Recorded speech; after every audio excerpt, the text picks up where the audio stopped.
घर जाकर माँ से ये बातें कही तो उन्होंने कहा, तुम वैसी जगह पर नहीं जाना, वह लोग तो जादू कर देते हैं।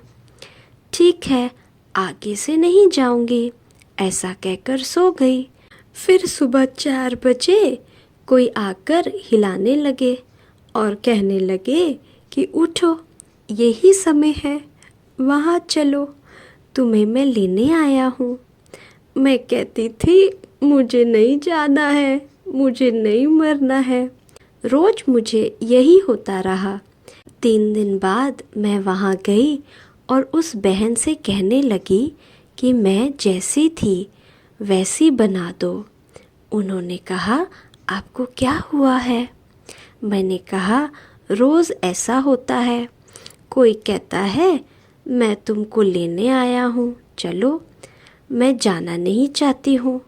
उन्होंने कहा, ये भगवान की कृपा है तुम पर। मैंने कहा, ये कैसी कृपा है?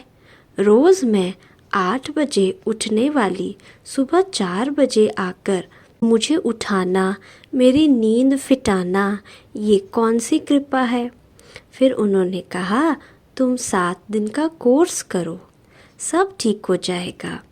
मैंने कहा, 1 दिन के कोर्स में ही मेरी हालत ये हुई, तो 7 दिन करूँगी तो क्या होगा?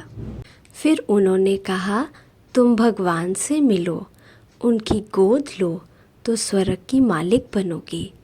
स्वर्ग कहाँ है, स्वर्ग का मालिक कौन होता है, ये पता तो नहीं था, परंतु भगवान की गोद ज़रूर लेनी है, ये मुझे इच्छा हुई। मैंने पूछा, भगवान कहाँ है जो उनकी गोद लूँ?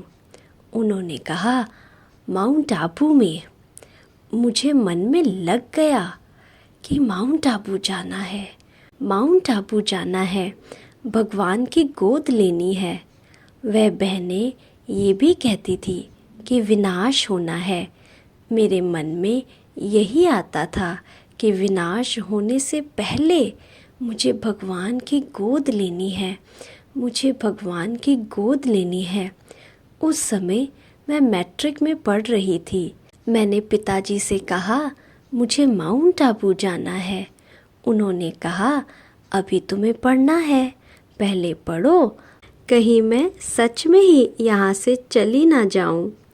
उन्होंने कहा, हम गारंटी देते हैं, कुछ नहीं होगा, तुम जाओगी नहीं, 7 दिन आओ।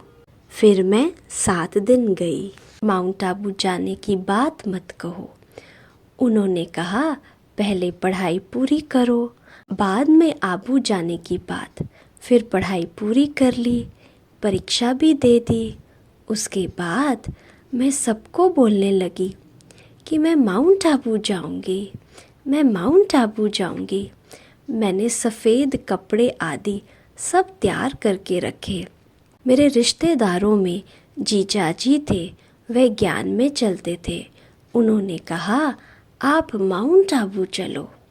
उनके साथ मुझे भी छुट्टी मिल गई, लेकिन वे तैयार ना हो सके।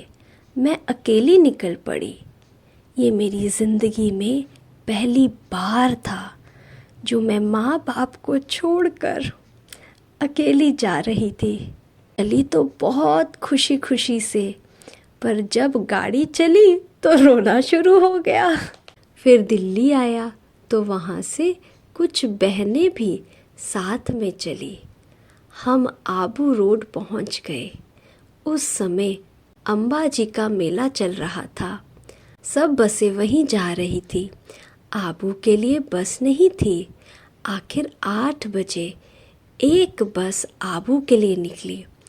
उस समय मुख्यालय कोटा हाउस में था। आखिर मेरा स्वप्न साकार हुआ। आबू पर्वत की गोद में बसा हुआ शांत, मीठा तपोवन, मधुबन स्वर्ग आश्रम मेरे सामने था।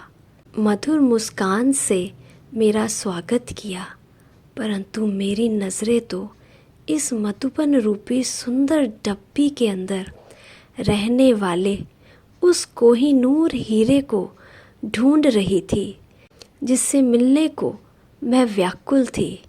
वह घड़ी अभी आ पहुंची।